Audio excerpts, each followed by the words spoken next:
J'ai jamais joué au football pour l'argent ou pour devenir connu. Je savais même pas que footballeur, tu vois, c'était un métier, etc. Grâce au football, bah, j'ai voyagé énormément.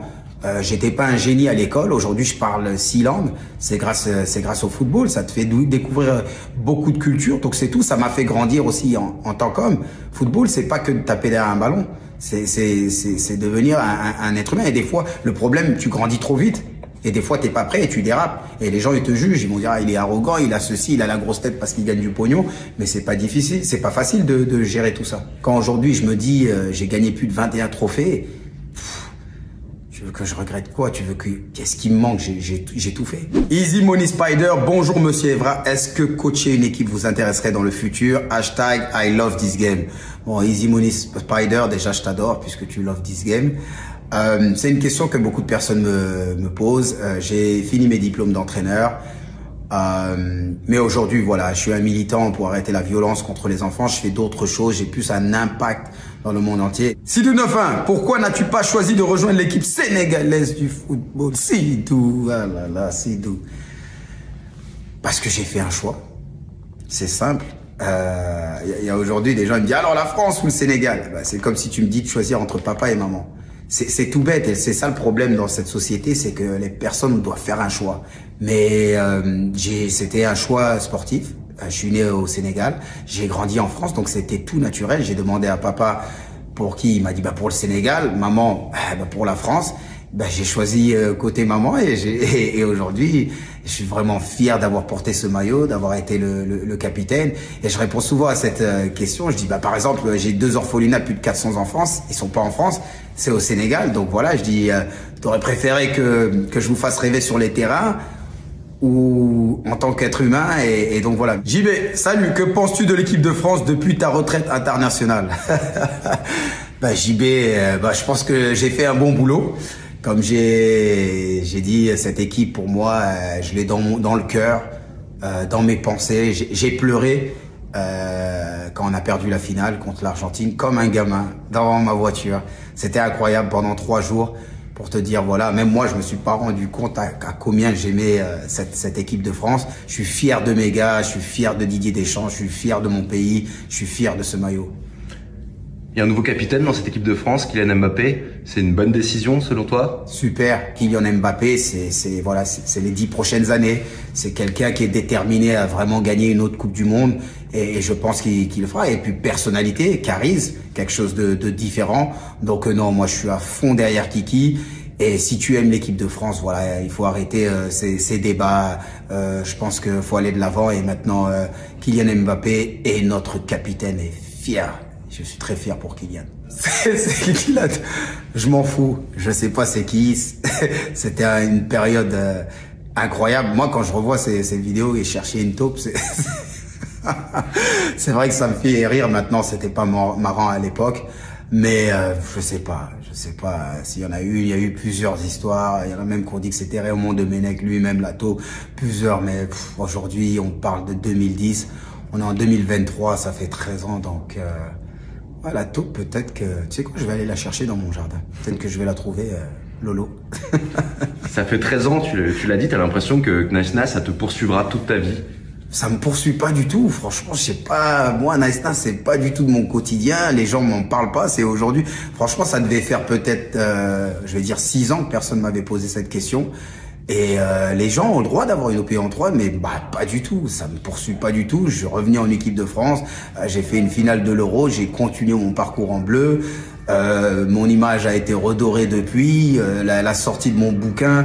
Donc franchement, non, Naïsna, c'est une page qui est tournée. D'accord. Tu en gardes quand même des regrets? J'ai aucun regret dans la vie. Je suis quelqu'un, je vis le présent. Si tu penses au passé, tu vas vivre avec des regrets. Si tu penses au futur, tu vas vivre avec de l'anxiété et du stress. Moi, aujourd'hui, je suis focus dans le présent. Aujourd'hui, voilà, peut-être ce Patrice qui s'est passé avant, ça aurait pas été le même Patrice qui est aujourd'hui. Et aujourd'hui, je suis un homme complet, heureux. Et voilà, il y a beaucoup de challenges dans la vie et des épreuves. Tu les surmontes comme tu peux. On n'est pas parfait. Et voilà. Est-ce que le rôle d'un footballeur, c'est de donner son opinion? Bah, alors ça a changé. Avant, on était payé pour jouer sur le terrain, pour gagner. Bah, aujourd'hui, malheureusement, avec tous les réseaux sociaux, bah, la nouvelle génération est en danger parce que c'est plus que des joueurs, ça devient des politiciens. Ils doivent faire attention à tout ce qu'ils disent, mais franchement, s'il y avait les mêmes caméras et les mêmes réseaux sociaux à l'époque, bah, il y a beaucoup de gens, peut-être qu'ils auraient même fini en tôle aujourd'hui. Donc non, il faut les protéger, il faut les préparer, mais c'est vrai que c'est compliqué et fais-moi confiance, quand tu veux rester au haut niveau, bah tu dois manger, respirer, dormir football. La politique arrive de plus en plus dans le football, les questions politiques, on l'a vu récemment avec Christophe Galtier et Kylian Mbappé sur la question des jets. Est-ce que toi, à ton époque, t'aurais été prêt à prendre le bus plutôt que l'avion pour aller jouer des matchs pour des raisons environnementales? Mais non, parce que j'étais pas prêt à l'époque. C'était pas la même chose. Aujourd'hui, le monde est en train d'évoluer. C'est-à-dire que il y a beaucoup de personnes comme moi qui sont à l'ancienne, qui vont dire certaines choses, où à l'époque, on avait le droit de le dire, on avait le droit de le faire. Mais aujourd'hui, tout est interdit. Donc, je peux pas savoir. À l'époque, j'aurais dit, mais vous m'emmerdez avec cette question, c'est quoi cette connerie? Mais tu peux plus dire ça aujourd'hui. Parce que les gens, ils vont dire, mais il est fou, il est là, il dit que c'est un défenseur de la planète. Et donc, on peut pas répondre, ils sont en difficulté. Ils sont en difficulté aujourd'hui. Amine Bruce, dites-lui d'avouer que Messi est le GOAT. Messi est ton GOAT. Messi peut être le GOAT du football.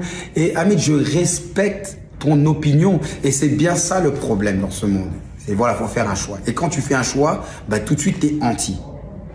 Moi, Cristiano Ronaldo, c'est mon frère.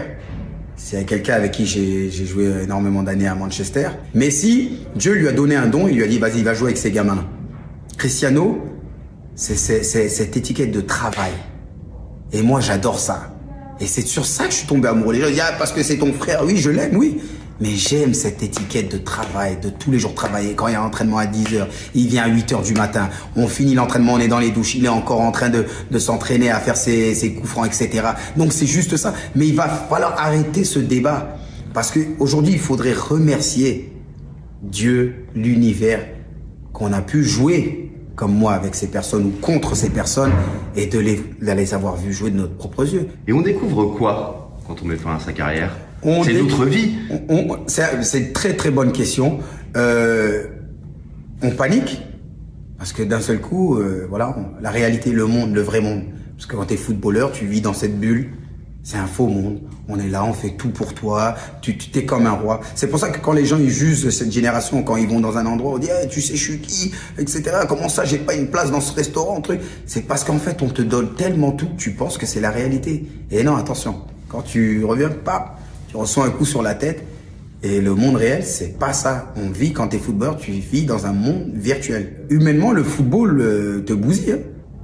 Te bousille énormément parce que tu perds ce côté humain, tu es un robot et tu penses qu'à gagner, donc c'est une bonne gifle quand tu arrives dans le monde réel. Mais après, il est tellement fait de bonheur et de joie et tu te rends pas compte l'impact que tu peux avoir juste avec ta personne, mais pas parce que tu portes un maillot. Pour moi, c'est énorme. Tu t'es engagé pour la protection de l'enfance. Pourquoi? Oui. Parce que les enfants, c'est le futur. Et moi, bon, dans mon livre, j'ai partagé à l'âge de 13 ans, j'ai été... Oh là là, des abus sexuels, je perds mon français, mais je suis pas une victime. Je suis un survivant. Je veux que personne ait de pitié pour moi ou quoi que ce soit, mais c'est pour ça que je dis, t'as pas besoin d'être une victime pour défendre cette cause. Tu dois défendre cette cause à tout prix parce que c'est la nouvelle génération, c'est le futur. L'éducation. Aller aider les parents, pas à leur montrer comment éduquer leurs enfants, mais leur donner des conseils dans les écoles. C'est ce que je fais, je vais beaucoup dans les écoles, je parle beaucoup à beaucoup d'enfants, je le filme pas tout le temps parce que j'ai pas besoin de montrer, mais voilà, c'est ce que je vais revenir en France par la grande porte. C'est-à-dire ce que je fais à l'étranger, bah, il est temps que je le fasse aux sources.